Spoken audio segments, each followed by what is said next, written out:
ആലപ്പുഴയിൽ ഗർഭകാല ചികിത്സാ പിഴവിനെ തുടർന്ന് ഗുരുതര ഭിന്നശേഷിയോടുകൂടി ജനിച്ച കുഞ്ഞിന്റെ നില അതീവ ഗുരുതരമായി തുടരുകയാണ്.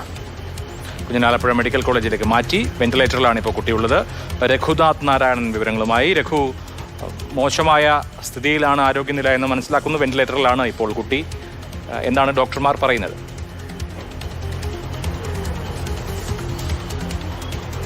കുട്ടിയുടെ അച്ഛനോട് സംസാരിച്ചപ്പോൾ ഇന്നലെ രാവിലെ മുതൽ കുട്ടിക്ക് കാര്യമായ രീതിയിലുള്ള അനക്കമുണ്ടായിരുന്നില്ല. പക്ഷേ നേരത്തെ തന്നെ ഡോക്ടർമാർ പറഞ്ഞിരുന്നു ഇതിന് രാത്രിയും പകലുമൊക്കെ തിരിച്ചറിയാൻ കഴിയാത്ത അവസ്ഥയിലായതുകൊണ്ട് ഒരുപക്ഷെ പകൽ സമയത്തൊക്കെ നിരന്തരം അല്ലെങ്കിൽ കണ്ടിന്യൂസ് ആയിട്ട് കിടന്നുറങ്ങാനുള്ളൊരു സാധ്യതയുണ്ട്. അതുകൊണ്ട് അത്തരത്തിലായിരിക്കുമെന്നാണ് കരുതിയിരുന്നത്. പക്ഷേ ഇന്ന് രാവിലെ ആയിട്ടും കുട്ടിക്ക് കാര്യമായ അനക്കവും ഉണരുന്നുമില്ലാത്തത് കൊണ്ടാണ് വണ്ടാനം മെഡിക്കൽ കോളേജ് ആശുപത്രിയിലേക്ക് കൊണ്ടുവന്നത്. പരിശോധിച്ചപ്പോൾ ഹൃദയത്തിനടക്കം ഇൻഫെക്ഷൻ ബാധിച്ചിട്ടുണ്ട് എന്നുള്ളതാണ് ഡോക്ടർമാർ പറഞ്ഞത്. അതിൻ്റെ അടിസ്ഥാനത്തിൽ വെന്റിലേറ്ററിലേക്ക് മാറ്റിയിരിക്കുകയാണ്.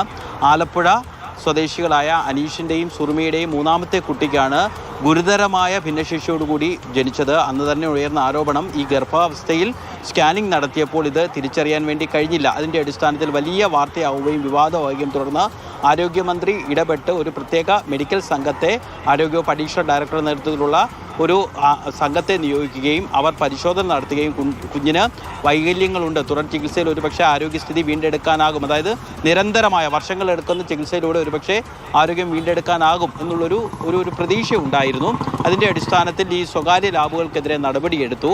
പിന്നീട് നിരന്തരം, അതായത് നമ്മൾ ഈ വാർത്തയ്ക്ക് നിരന്തരമായി വാർത്ത കൊടുക്കുന്നുണ്ട്. ഈ കുഞ്ഞിൻ്റെ രക്ഷിതാക്കളുടെ ഒരു പരാതി സ്വകാര്യ ലാബുകൾക്കെതിരെ നടപടിയെടുത്തതിനപ്പുറം ഇതിൽ വീഴ്ച വരുത്തിയ കടപ്പുറം ആശുപത്രിയിലെ ഡോക്ടർമാർക്കെതിരെ യാതൊരു വിധമായ നടപടിയും ഉണ്ടാകുന്നില്ലെന്നൊരു ആക്ഷേപം ആദ്യം മുതൽ തന്നെ നിലനിൽക്കുന്നുണ്ട്. ഇപ്പോഴും നമ്മളോട് ഫോണിൽ സംസാരിച്ചപ്പോൾ അദ്ദേഹം പറഞ്ഞത് ആ കാര്യം തന്നെയാണ്.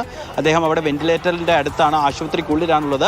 അല്പസമയത്തിനകം അനീഷ് പുറത്തേക്ക് ഇറങ്ങി വന്ന് നമ്മളോട് പ്രതികരിക്കാമെന്ന് പറഞ്ഞിട്ടുണ്ടെങ്കിൽ നമ്മൾ സംസാരിക്കുമ്പോൾ എല്ലാം അദ്ദേഹം പറയുന്നത് ആരോഗ്യവകുപ്പ് നടപടി എടുക്കും എന്ന് പറഞ്ഞതല്ലാതെ യാതൊരു വിധമായ നടപടി എടുക്കുന്നില്ല. ഇപ്പോൾ കുഞ്ഞ് അതീവ ഗുരുതരാവസ്ഥയിലാണുള്ളതും.